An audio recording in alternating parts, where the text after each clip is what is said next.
and good afternoon to all of you for sitting in this session. And I want to welcome you to this Economic Times panel discussion on the direct-to-consumer D2C business model. So with me are founders of D2C companies. I can't see all of you, so I'll just change the position of my chair. Founders of D2C companies on this stage, all of them in different verticals, all of them very interesting products. But as we get started, a quick, a lot of us know D2C, direct to consumer, but simplistically, these are companies who are trying to get straight to the consumer, build a brand out in great depth, eliminate a lot of the layers that are involved from product to the consumer. And this last year was a $12 billion industry in India, projected to grow to $60 billion in 27. Online, 5 billion, so it's an online and offline play. So a lot more challenges in this industry. So as we, before we start with a few questions, I would like each of my panelists to introduce themselves. We'll start in the same, order. So Ananya, over to you. Hello, good evening, everybody. I am Ananya Malooo, and I'm the co-founder at Nuutjob. I think the name gives away a lot of what we do. At Nuutjob, we are a little crazy. We got a little nutty and decided to start a male intimate hygiene and grooming company. We figured that there was a market gap in addressing how males treated their intimates rather than just finally then going to a doctor and addressing fungal infection or jock itch. We decided to have an everyday brand for men to use and just feel really safe for something that they're really proud of. Thank you, Ananya. So I'll hand it over to Yeshoda. Hi everyone, I'm Yeshoda Karuturi. I'm the co-founder of Hoovu Fresh. So what we're solving for is your daily puja experience, starting off with puja flowers, which we supply to people's homes through Big Basket, Milk Basket, Swiggy, all of these quick commerce apps, and then other puja products like agarbattis, dhoop cones, dhoop sticks. Thank you. Shashi, over to you. Hey, good afternoon, everyone. Shashi here. It's around 13 years journey now, working with farmers. I think the D2C play has been fairly interesting, but the way we have achieved D2C is very different. We have been trying to get consumers to farmers. So it's exactly the opposite. Rather than trying to reach out to consumers at their home, of course, it is required to deliver that services to the consumer. But last 1 year, what we have done is probably a path breaking. We have bought 10,000 consumers to visit our farmers. So this is exactly how we have built a direct-to-customer brand. And this, I believe, is the right way to go, at least for a brands trying to make an impact, especially on the farm side. Thank you. Over to you, Akash. Good evening, ladies and gentlemen. It's an honor to be here and introducing myself. My name is Akash Kumar Agrawal. I am the proud co-founder of Zoff Foods. It's a dynamic spice company, and we are trying to bring an impact on the culinary experience worldwide. Over the short course of journey, I had a noticeable success, including the deal which we cracked in Shark Tank. As an entrepreneur with an unwavering mindset, I have been driven by my passion for success.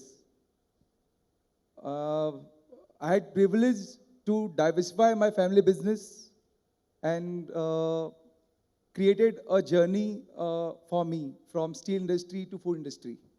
Thank you. Thank you, Akash. Vikas, over to you. This is Vikas, founder of Peesafe. So I think we invented toilet seat sanitizer spray way back in 2013. And in 2017, we started this company, Redcliffe, with an idea to bring in innovative products for women from puberty to menopause. Sexual wellness, menstrual hygiene, and personal grooming is what we are doing. Personally, I've been a serial entrepreneur, started when there was no startup as a word way back in 97. D2C, when there was no word, I started way back in 2013. So making a FMCG brand out of India for the world. So that's what we are doing. Thank you, Vikas. Over to you, Vineet. Hi everyone, I'm Vineet, co-founder at Supertails and pet dad to Satchmo. As the name suggests, Supertails is a digital pet care platform wherein we solve the needs of the Indian pet parents, which are largely more than 90% of them are first-time pet parents. And we solve all of their primary needs through an integrated pet care platform, which offers a variety of products to them through an e-commerce multi-brand play. We also offer their other primary needs such as healthcare and behavior consultation through our in-house team of experts through teleconsultations. Thank you, Vineet. So as we get down this panel, and this is a panel with a lot of experience, a lot of different sectors, what we thought is we have 45 minutes, we'll have half an hour a panel discussion, and then we'll open it up to the floor for questions that you can point to anyone in specific or the panel in general. So as we start this, I thought, the D2C, in the D2C space and like in a lot of other online spaces as well, you have a healthy mix of online and you have offline. So you need to have a lot of talent, trying to drum up business, marketing, etc. Online. At the same time, you have, the supply chain, the sourcing, all of that offline. So it's a kind of a mixed model, and it leaves a lot of heavy lifting to do. So how are you looking at, staffing your organizations? How do you go about staffing your organizations? Because you're the most experienced pro in all of this, if you want to take a stab at it, start with. So the question is staffing, right? So whenever you are looking to hire someone and you're building up a new age brand, if it's a digital, definitely you have to have a digital mindset, because that person will not able to do and will go and do distribution for you. Personally, I'll say that what works for us, it may not work for everyone. When we hire people, we don't hire people from Ivy League or who has always been number one or A grader. We always look for someone who has failed. Because when you're in a startup, every other month, you'll be failing. So I look for someone who has always been in the down of the curve so that he knows there are only two way up, left up or right up. So that's where we hire people. That's what we look into it. But on the mix of online and offline, if you are building an offline vertical, you definitely need someone who has a lot of experience working with distribution, institution sales, and B2B, work with retailers, which generally you don't find someone who's doing e-commerce or digital. So, and then sourcing, that can be common, because when you are buying products, you're buying both for your digital as well as for your offline channels. Thank you. And Shashi, you'll have there are generational sort of different generations in your company, right? Offline, online. How do you get all of them together, motivate them? There are different motivational cues, we are told, apply to different generations. How do you see that? The interesting question. So what we have found, being an agri company working with farmers, that getting the back end right is an absolute must. Okay, if at all we are going to a customer with a product. So a lot of issues with traceability, okay, in terms of where the food came from, who grew it, at what cost it was grown, okay, what chemicals were used, okay, what are the soil aspects associated. When hiring those kind of people who can work with farmers is a really challenging in India right now.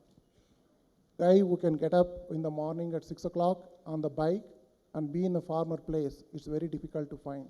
What we have found, especially on the back end side, is we started hiring people who are 10 standard, 11 standard, 12 standard, and sons of farmers, okay, who can actually go and work with farmers.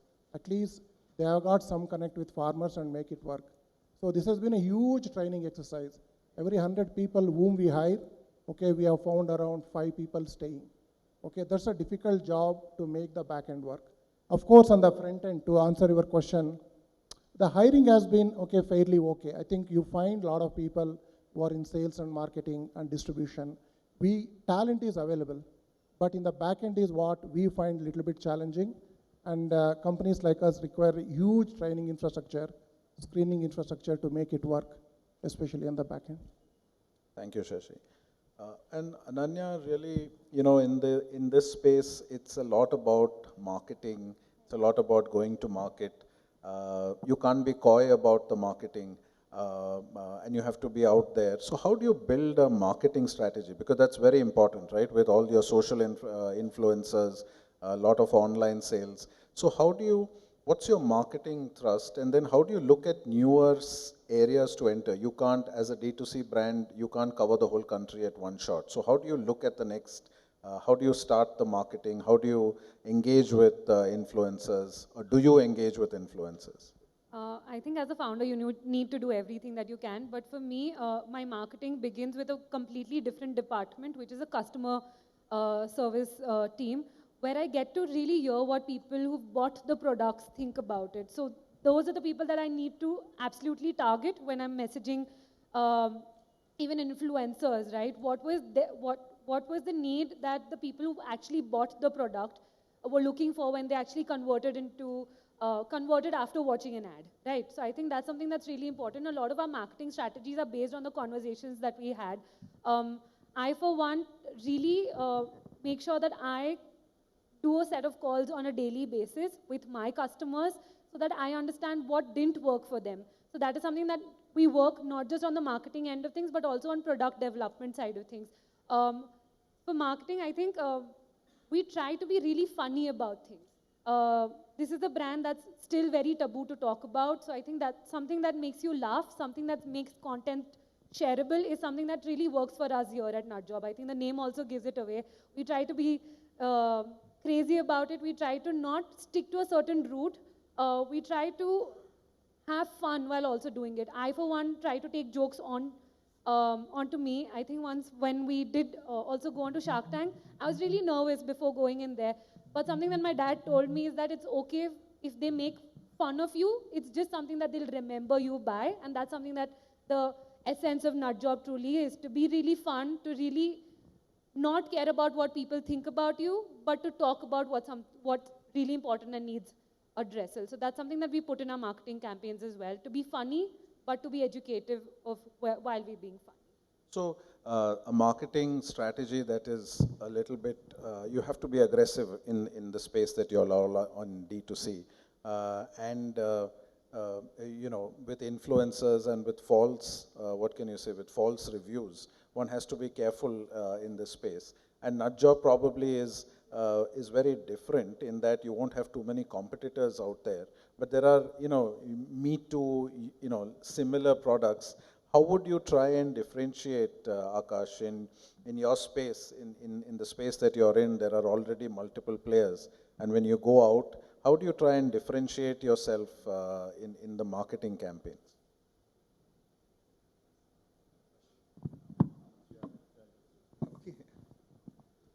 So, we are into spices, and it's one of the common product of kitchen.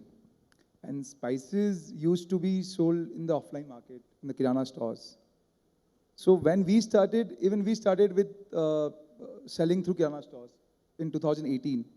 After COVID, we realized that the behavior has changed. Now consumers have started buying through online platforms, and whenever they want to buy grocery, online has become a preference mode. So here we find the gap where no other player was doing, and we started selling our spices through various platforms where they were able to deliver the product in 2 hours, 6 hours, and by next day also. So this was the opportunity which we found in spices where no other players were doing, and it helped us to reach a set of customer who wanted to change the spices, because spices is something a consumer has been using from long years. They don't want to change it. But e-commerce and D2C gave us the opportunity to reach those customers who want to change, but they were not getting the new brands because the retailers were not selling it. Retailers want to sell those products who are well known and those products which retailer has been selling from so many years. So this was the opportunity which we got, and in this way we were able to reach few of the customer. When the product market fit was set and customer liking our product, it gave us the opportunity to scale up our business. And today, 60-70% business comes through online. And it's a surprising number for so many spices player and for the industry that spices, the product like spices, we are able to sell through D2C and e-commerce. Thank you, Akash. And Yeshoda, a lot of your products are fresh as well. So you have to get logistics perfected. And logistics, if you use the old term brick and mortar, they're largely brick and mortar, though you have a lot of players now catering to the online space, but they have brick and mortar as their base. So how do you look at logistics? Are you building out on your own? Are you going to the old world? How do you manage this? Yeah, logistics and supply chain, similar to Shashi in that sense where we had to be farmer first, supply chain driven, and most of our hiring initially was also for the supply chain team, right? Who can go out there, onboard farmers, and then in terms of building out our tech as well, it was entirely about how do we get our flowers and how do we get them packaged as soon as possible.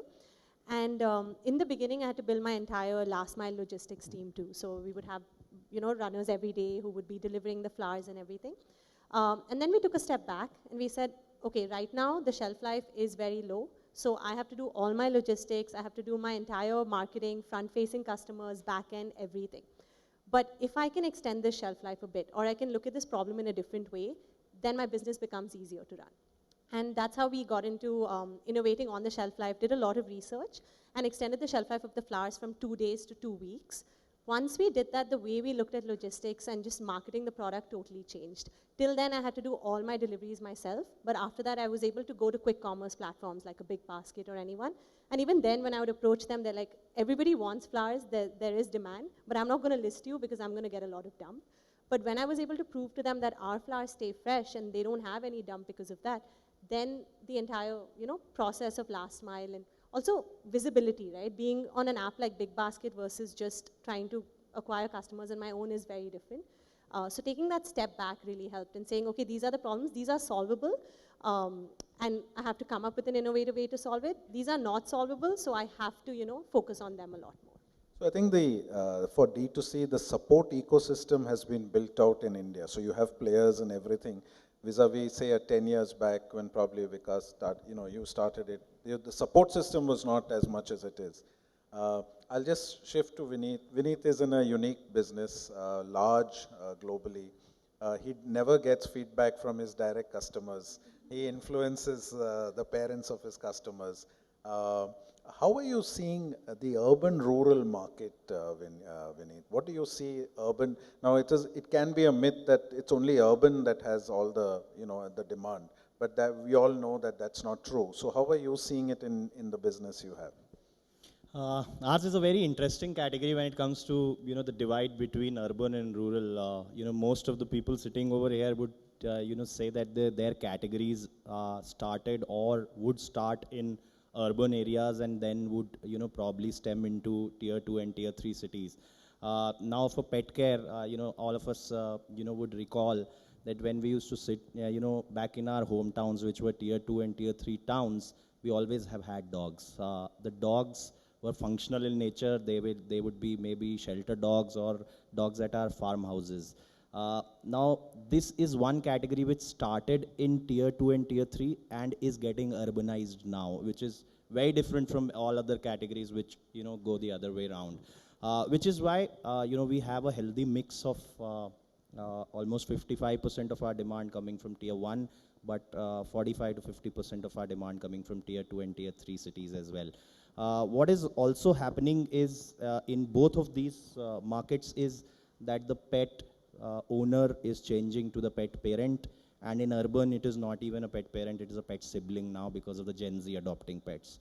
So yes, there is a directional shift that is happening, but it's quite different from all the other categories, if I were to say.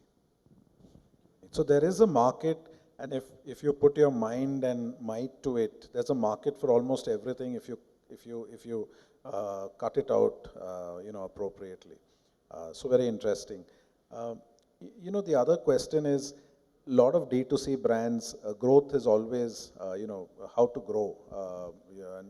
And do you see a glass ceiling as you try to grow and deepen one brand, one sector, one service? Is 100 crores that, that target number is 1,000 crores, that target number, because multi-brand you can get to these numbers by throughput. So how would you look at growth? What are the growth drivers you would look at, once you stabilize and where you are? So Shashi, you've already crossed that, that first milestone. How are you looking at the next milestone? See, I think the fundamental for any brand, at least it has been true to us, okay, we should not forget our biggest influencer, our customers. So how do we ensure the customer who is buying your product, how do you engage with them? We can send a lot of, push notifications, we can send a lot of emails, SMSs, all those things. Yeah, that is one way of, superficial way of managing the customer. Can you get your customer to visit you? Okay, can you get your customer to visit your farmer? Can you get your customer to know what you are doing? Can you get that curiosity in him? So that is where I believe the next stage of growth will come in, okay? And no matter what we try in terms of engaging customers, okay, for example, asking me, did you had a lunch today? Can you buy a lunch on a quick commerce platform? Rather than that, I would probably go to customer and say, can you visit us this weekend? We would be happy to host you in one of our farms.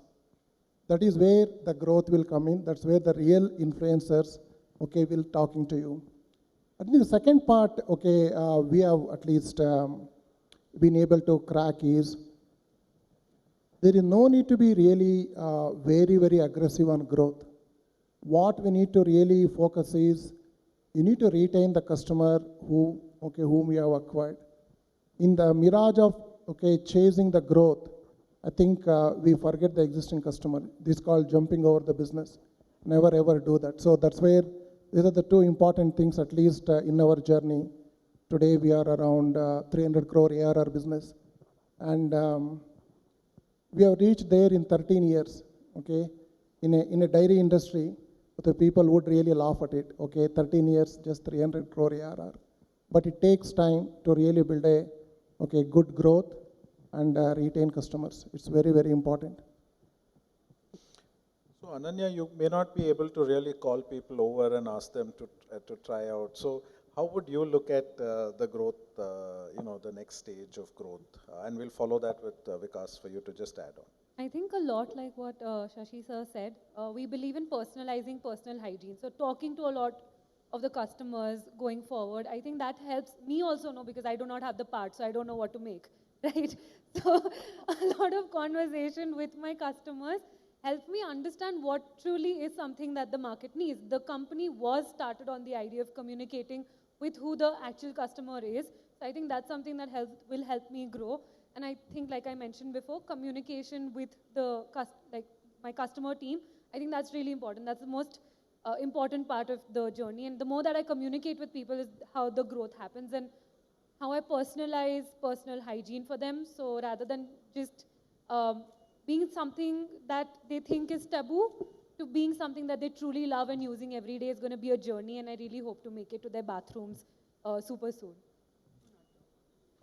Vikas, you want to add anything? No, so I'll take the first question when you said how the next growth for a D2C brand comes in. If you take Peesafe as an example, we are a very low AOV product, 180 rupees, and you really can't sell online that much. Our D2C for us, we are not a D2C brand, we are an FMCG brand. D2C is a channel for us, and it's in a single digit. We sell only 5% on our own website, which is actually D2C, right? Now the growth is actually for any brand will come from offline, because still 80% of India buys offline. For us, what is happening is we are present in more than 100 cities, 20,000 stores, 20 countries. We are building it not only for India, for the world. So our growth is actually coming from offline, government supplies, NGOs, and mind you, the penetration of feminine hygiene per se, 95% is sanitary napkin. In India is only 25%. Out of 100 menstruator, only 25 menstruator uses a sanitary napkin. The rest uses banana leaves, ashes, rugs, newspapers.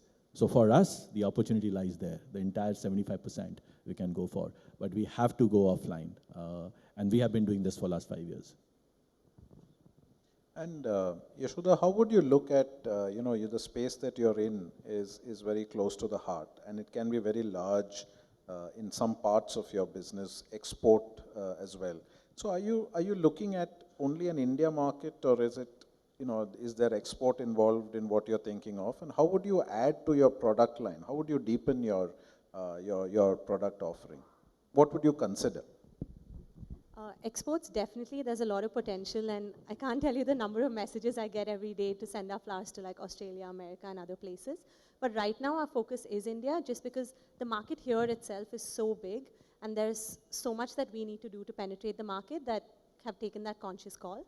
In terms of your second question and how we build up our, how deep do we go in and what kind of products we launch, comes down to two questions for the customer, right? How deep is the problem that we're looking at for the customer, and how important is the problem? Puja, for anybody that prays, is obviously a very emotional experience. It's very personal. So it is significantly important. How deep is the problem? Is there a problem? What we have discovered is that there's a huge trust problem. We started looking at it with flowers, where, one of our customers was like, we ask God for so many things, but flowers are the one thing we give to God and we don't take back. So how can I give bad flowers, right? So high quality here basically reflects your love for the divine. So that's not something that we can take easily, right? So building a really good product, giving different types of flowers that people want to offer and making sure it's the highest quality was super important. But once we started doing that, a lot of customer feedback came in saying that, I'm using your flowers, I'm happy with it, but what else can you give me? Because my agarbatti causes breathing issues, or with kumkum, there's a lot of lot of other products that are added to it, like lead and metanil, etc. Right? So there's a huge breakage in terms of trust, and there's no like go-to brand when it comes to the entire puja experience. So whenever we are looking at other products to launch, that's what we're seeing, right? There's a customer, and every day they're spending 10 minutes praying to God, expressing their gratitude. What do they need to be able to do that in the best way? And how do we elevate that experience? A lot of times it's through content, explaining different types of festivals. We have WhatsApp communities with our customers where they're able to ask us a lot of questions. And other times it's through product launches like, agarbattis that are naturally made without charcoal and other products like that. So Vineet, y'all are, and all of y'all are running businesses that are unique, are different. But at a lot of times, the fast second mover, right, who observes everything that y'all have done, who have learned from all your mistakes, sort of tries and catches up and takes away 10 months of learning, 1 year of learning. So when you're faced with competition, and you will be faced with competition, what will your reaction be? Is it to spend more, gather more customers? And how would you react to stiff competition? I think in our category, competition is going to be healthy. It will help in creating the category further in the country. Right now, only 8% of the pet parents, actually spend on their pets in terms of packaged food, and pet penetration in India is only 10%. So you're talking about only 1% of the population, actually spending, if I were to say that. So category creation will happen with competition. I think more than how do you look at competition, it's about what you are doing. Ours is a very, very emotional category. If we can win over by creating customer love at every point in the journey, we don't look at differentiation as one big moat which is going to stand out and become that 30-second speech of ours, but the differentiation needs to be in each and every touch point that we create with the customer. When they come to our platform, it should be a seamless shopping experience. When they get their deliveries, 40% of our deliveries pan-India are delivered in less than 24 hours. When they've purchased a product, they should be able to get handheld by our vets and behavior experts, because they have problems. They just don't have access to high quality vets. We send them personalized gift tags. We send them handwritten notes from founders. It needs to be these small acts which will all come together to become a differentiation. Differentiation is not just, a business model or a way of attacking a category. I think what we look at competition as is, if we are executing each of these small acts well, then we are going to be difficult to beat. And that's going to be our differentiation. So, improving your KPIs and being, having the best client service, if you may, and not only a price competition is what you're looking at. And we are seeing a lot of large companies come out and buy D2C brands, because D2C brands have created a niche that the large brands, may not have had the time to do it. So how would you look at consolidation options? How would you consider something of that sort, be it spices, be it in the milk, in the dairy space, be it in the men's hygiene? How would you think about it? If I were to ask Shashi, how would you look at an ITC coming across, a Britannia coming across? I think it's an interesting FMCG play which is evolving. What startups like, for example, take Akshayakalpa, we have done is, we have fairly solved a back-end scaling problem. Can we work with a farmer and will you be able to produce a quality milk? So this is what some of the existing incumbents, okay, they have failed to do over a period of time. So they have been sourcing the milk, okay, from various sources, and they have not been able to really trace where it is coming from. I think the market is evolving where consumer is becoming aware that, okay, he wants to know where the milk is coming from, how it is coming in our specific case.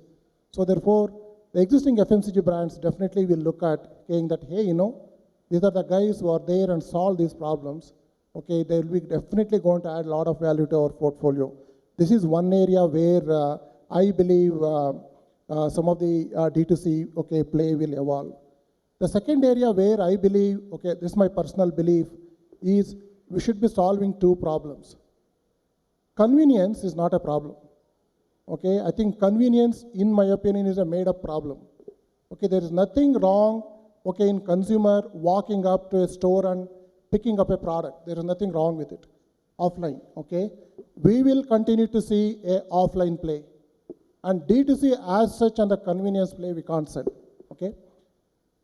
A brand which has got a FMCG play has got a more chance, okay, to get acquired by a bigger FMCG player, okay, rather than just saying, hey, you know what, I'm direct to customer brand, okay, I got so many online deliveries. I don't think that's going to pan out, okay, unless you've got a very good product pull. It is available online, it is available offline, where consumer can go and pick up that product wherever he wants. I think that has a more, like a better chance to, okay, in a evolving FMCG play. So that's interesting. It's a reality of our world that all of us, and as you get investors, they start talking about liquidity events, that you please give me an exit in so and so time. So as you think about the companies, think about how the market perceives, how larger players perceive. Is there a good exit, or is there an IPO? Can I be large enough to go down that route?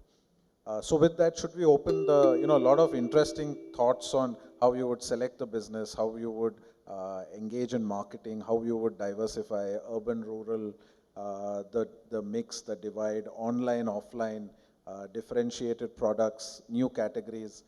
Should we open the floor for a few questions to the panelists, for everyone to ask their questions?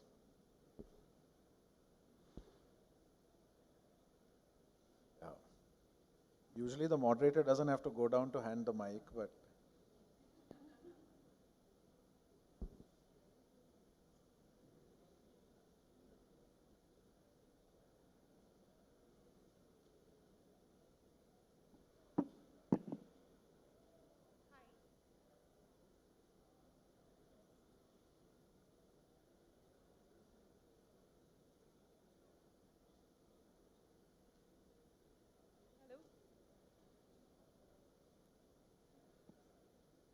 Hello, I'm Aruja from Himalaya. My question is to Ananya and Vikas. As a retention strategy, by retention, I'm not referring to your loyal customers. What I want to know is people who are one-time customers, what are the ways you have ensured that they are sticking to your brand? How have you made them loyal? So what are the challenges you've faced in retaining them, and how have you solved them? Thank you. Sure. For me, I think the people who've bought from us once, we make sure that, like I mentioned, personalize things for them. We tend to, yes, send a lot of messages in terms of asking them how the product really worked for them because we're still very young. Uh, Again, I think what really works for us to retain them is discounts. Also, a lot of people, why they associated with the brand was not just the problem, but also the story that the brand is telling you, right? Yes, the product will perform a certain way, it'll bring in the loyalty, but what really happens is a lot of people now associate to the story that a brand is telling, right? So a lot of people come in and still want to be a part of the story that the brand is telling you and why they want to be a part of the journey. So I think that's something that's really helped us in terms of retaining our clients to come back again. Personalizing things, working on understanding how the product really worked for them and how it did not. And the third is obviously, like I mentioned, marketing it right and also the story that we tell. Okay, so for us, it's about the trust. We are saying that it's gonna reduce the risk of UTI. And I think that's the biggest trust which you can give, and there are hundreds and thousands of gynecologists who prescribes it. But generally what we do is, as I told that, we make products from puberty to menopause. So if we are selling a toilet seat sanitizer, if the lady or if the menstruator is chumming, we give a menstrual cup or a panty liner and then a sterilizer. So we just keep on adding ancillaries or accessories, sorry, for products which they are using it. So they come back to us again and again. Moreover, we try to make a classic case of digital CPG, consumer packaged good. If you buy one product of ours, as soon as it gets over, they want to buy it again. And I think we don't offer discounts. We offer trust, and that's the only way we retain our consumers. If we can track, our website is around 75%, and that's only 5% of our revenue. Otherwise, it's all third party or offline. Hi, good afternoon, Ms. Ananya. My question is with you.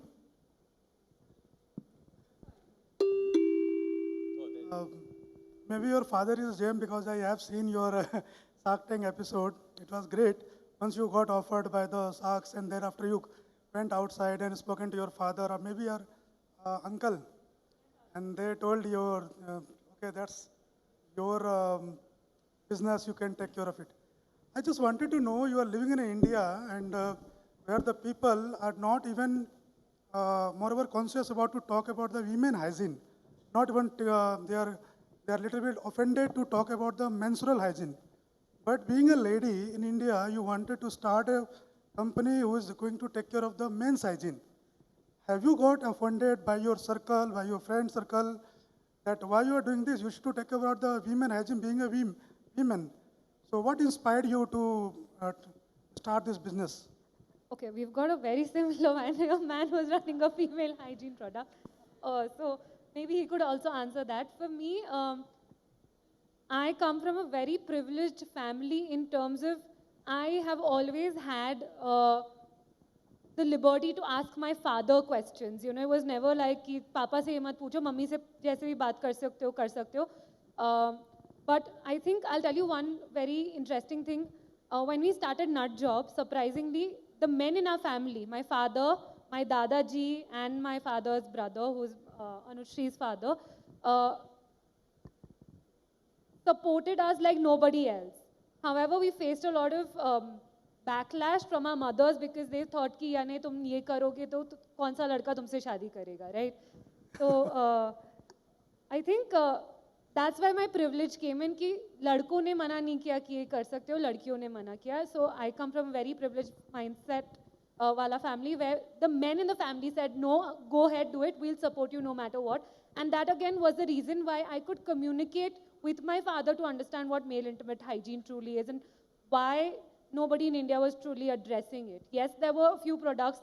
Peesafe also launched the intimate hygiene washes for men, but what I wanted to do was to get a array of products for men so that they don't have to go to a doctor to talk about fungal infection, to talk about jockage, and be ashamed of something that they're really proud of. So I think that was something that came in through my conversations with my father, and I'm really glad that that happened. Also, I think that's something that I would really like other entrepreneurs to also have the liberty to have conversations very freely with their parents and also the target audience, because that helps with a lot of good insights. I think for me, it was breaking a certain shell where I couldn't go out and talk to men कि तुम क्यों ऐसा कर रहे हो, right? What went into me realizing is, I'm sure a lot of people over here would have also seen that. How many of you could just like very vaguely raise your hands, have seen men scratching their balls in public? It's so common, right? So मैं ये question नहीं पूछ पाती, but I think having the liberty and the openness to go and ask my father that question gave me the liberty to ask, ये तो सबके साथ हो रहा है, you should absolutely go out and address it. So yeah, I think that's where it came from. Really, Thank your you. father I is a think, gem, actually. I think the boldness of all our founders, right? The boldness is what gets the business going. The boldness to think differently, to act differently, to be strong. So with that, we are out of time. I'm sorry. We Sir, have एक to. last question है. Would you please allow me? Sure. From the Agrawal साहब. Sir मेरी family 40 साल से FMCG के धंधे में, मेरी फैक्ट्री भी है हमारी बिहार के नॉर्थन पार्ट में. सर आपको क्या इंस्पायर किया कि मसाले के बिजनेस में जो इतना क्राउडेड बिजनेस है, and how you are going to differentiate, क्योंकि हर रीजन में एक एक लोकल मसाले का लोकल ब्रांड्स है, तो आप इसमें अपना हाथ जला रहे हो या मतलब ब्रांड बिल्डअप करने की सोच रहे हो? How you are going to disturb this market? So, हाथ जलाने का आंसर ये कि we are about to touch 100 crore this year, तो वहाँ से आपको ये पता चल जाएगा कि हाथ तो बिल्कुल नहीं चला रहे हैं. See, spices market in India is like around 1 lakh crore market. It's a huge market. You have the option, and it's growing at like 12% year on year. So, जो Gen Z millennials आज के time के हैं, so they want some fresh and good product. अभी तक जो kitchen grocery था, that was that उसका command was with mother and grandmom या domestic help के पास. But nowadays what we have realized is कि recommendation जाता है घर के बच्चों से कि you can try this product. So वहाँ पर एक opportunity दिखा, and we started selling our product through e-commerce. We don't wanted to have direct fight with all these regional players कि हर state में एक brand है, you enter into that stage and you fight with them. So हमने अपना एक niche अलग ही create किया कि why not to sell to direct consumer through e-commerce. And once they start liking your product, क्योंकि spices change करना was one of the toughest part in food category. So here we got the advantage, and our business starts scaling up. And now we are focusing on to become India's third national brand, Everest and MDH ke baad, because all other players, they are focusing on a particular state. So this also gives us opportunity to become India's one of the national brand. Thank you guys for your inputs. Thank you. That was wonderful insights. And I would take the liberty of saying, please reach out to the people here if you have any questions you want specific. They have their details are provided. ET will have it.